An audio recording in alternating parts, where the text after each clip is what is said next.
तो हेलो दोस्तों, कैसे हो आप लोग। दुआ करता हूँ कि आप लोग अच्छे होंगे। तो आज का मेरा टॉपिक है नेपाल के बारे में। जिन सबको पता नहीं है कि नेपाल में अभी तक क्या हो रहा है, तो उसी के बारे में मेरा टॉपिक है। उसी के बारे में मैं समझाना चाहता हूँ आप लोगों को। तो आप लोग इस वीडियो को देखकर बहुत आसान तरीके से समझ पाओगे और सिंपल भाषा में समझ पाओगे कि अभी नेपाल में क्या हो रहा है। जो कि अभी मैं फ़िलहाल इंडिया से हूँ, तो इंडिया के जस्ट बाजू में नेपाल है, जो हमारा पड़ोसी देश भी है। हम लोग आपस में हम लोगों का रिश्ता बहुत अच्छा है। तो उन्हीं देशों के बारे में मैं बात करूँगा, नेपाल में अभी क्या हो रहा है। तो आप लोगों को ये बता दूँ कि नेपाल में अभी बहुत ज़्यादा बोले तो करप्शन को लेकर के बहुत ज़्यादा विवाद छिड़ा हुआ है।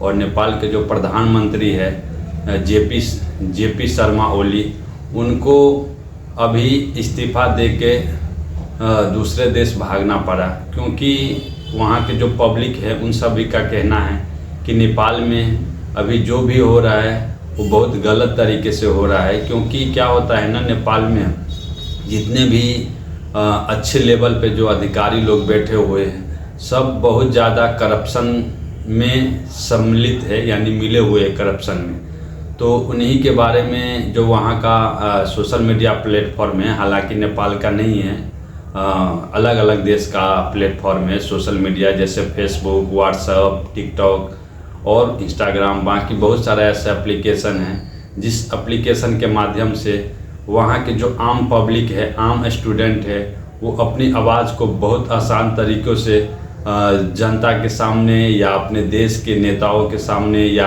अदर कंट्री के सामने बहुत आसान तरीक़ों से बोल पाते थे और समझा पाते थे कि हमारे जो देश है नेपाल, उसमें क्या होता है, आम जनता के लिए कुछ भी नहीं रखा गया है। आम जनता को कुछ भी नहीं मिलता है, ना तो नौकरी मिलती है और न तो जॉब मिलती है। उसी के बारे में उस सोशल मीडिया पे वहाँ के आम जनता जो थे वो अपनी बात रख रहे थे।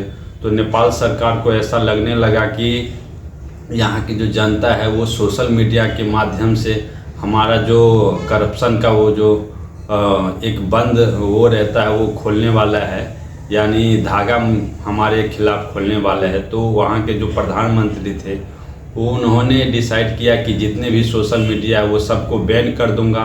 तो क्या होगा, वो वहाँ का जो आम पब्लिक और आम जनता है वो अपनी आवाज़ कहीं और तक नहीं पहुँचा पाएगा।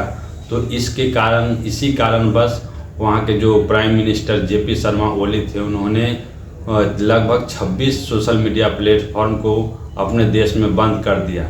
और बंद करने का ये कारण था कि वहाँ के जितने भी बड़े बड़े नेता लोग थे, उनके जो बेटा या बेटी हो वो अच्छे खासे मुकाम पे थे, वो अच्छी खासी उसकी लाइफ स्टाइल थी और वो कहीं भी विदेश में या कहीं भी जाना हो अच्छे तरीके से जाके वहाँ पे रहते थे। तो उसी को उजागर करने के लिए नेपाल के जो आम पब्लिक थे वो बहुत आसान तरीके से सोशल मीडिया के माध्यम से बता पाते थे कि देखो यहाँ के जो बड़े बड़े नेता लोग हैं उनके जो फैमिली है वो बहुत आसान तरीके से अच्छा लाइफ स्टाइल है और अच्छा ज़िंदगी जी रहा है, और हम लोगों का जो लाइफ है वो बहुत ख़राब है।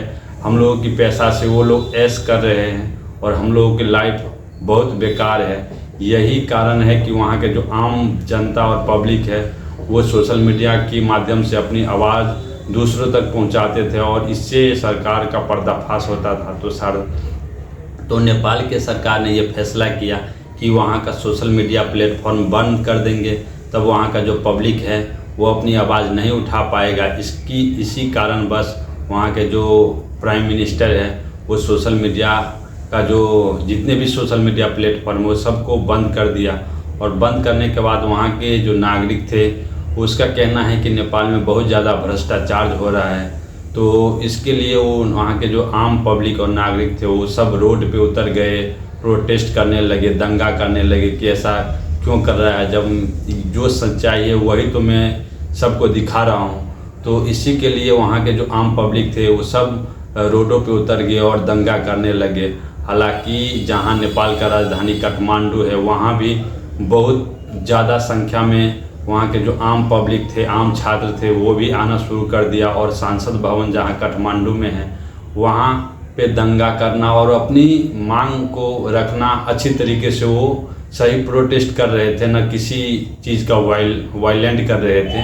वो अपनी आवाज़ सही तरीक़ों से जनता के पास रख रहे थे और संसद भवन जाकर अपनी सरकार से सवाल करने के लिए सोच रहे थे। तो इसी बीच क्या हुआ कि वहाँ के बहुत ज़्यादा पब्लिक थे जो कि संसद भवन पहुँचना चाहते थे और अपनी बात को रखना चाहते थे। वो उसी कारण बस वहाँ के जो नेपाल सरकार जो होता है वो अपने जो पुलिस फोर्स होता है या आर्मी होता है वो सबको आदेश दिया कि इन सभी प्रोटेस्टर को वहाँ नहीं जाना दिया जा सके। तो इसी कारण बस वहाँ पे जो आम पब्लिक थी उनके ऊपर लाठी चार्ज भी हुआ और वाटर कैनन बहुत सारे ऐसे सुविधा मतलब बहुत सारे ऐसी चीज़ों का प्रयोग किया गया ताकि वहाँ के जो आम पब्लिक थे वो सांसद भवन तक न जा पहुँचे। तो इसी के कारण जब वहाँ से भीड़ संभल नहीं पाई सरकार के द्वारा या वहाँ के पुलिस कर्मियों के द्वारा, तो वो लोग आगे बढ़ने की कोशिश करा और जैसे ही आगे बढ़ने की कोशिश करा तो वहाँ का जो सरकार है वो उन्होंने ऐसा सोचा कि 2-4-10 को जो गोली से मार भी दिया जाएगा तो सब लोग वहाँ से भाग जाएंगे। तो यही हुआ कि वहाँ शूट एंड साइट का ऑर्डर दे दिया गया वहाँ प्रशासन के ऊपर। जो आम पब्लिक थे, आम स्टूडेंट थे, उनके ऊपर शूट एंड साइट का ऑर्डर दिया गया और सरकार के मन में ये भी चल रहा था कि जैसे 2-4 को गोली लगेगी और वो मरेंगे तो ऑटोमेटिक वहाँ का भीड़ कम हो जाएगा और ये दंगा रुक जाएगा। लेकिन ऐसा हुआ नहीं। लगभग 19 लोगों का जान जा चुका है अभी तक और वो सब आम पब्लिक है, नॉर्मल स्टूडेंट है। एक तो 12 साल का बच्चा है, उसको भी गोली लगा हुआ है सर में। तो अभी तक 19 पब्लिक का जान जा चुका है। तो इससे हुआ क्या कि वहाँ की जो जनता थी और ज़्यादा प्रदर्शन करने लगे और ज़्यादा गुस्सा में आ गए कि जब सरकार ऐसा कदम उठा सकता है, हमारे ऊपर गोली चला सकता है, तो हम भी बहुत कुछ कर सकते हैं। तो वहाँ के जितने भी नेपाल के आम पब्लिक थे उन्होंने संसद भवन गया, फिर वहाँ पे आग लगा दी।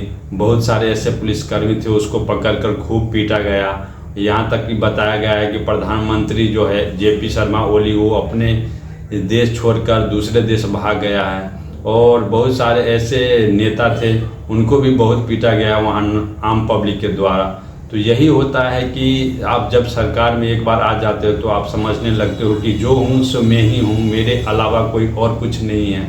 लेकिन ऐसा नहीं है। अब सभी सरकार को और जितने भी अच्छे लेवल पे जो अधिकारी बैठा हुआ है उन सबको ये बता दूं मैं कि जब आप करप्शन या कुछ भी ज़्यादा करते हो तो एक लिमिटेशन होता है हम लोगों को सहने का और आम पब्लिक को सहने का। वो पब्लिक यदि उससे ऊपर आप जाकर कुछ सोचते हो तो उसके बाद वो आम पब्लिक जो होता है वो गुस्सा हो जाता है और वही गुस्से की वजह से आज नेपाल पूरा क्षतिग्रस्त है।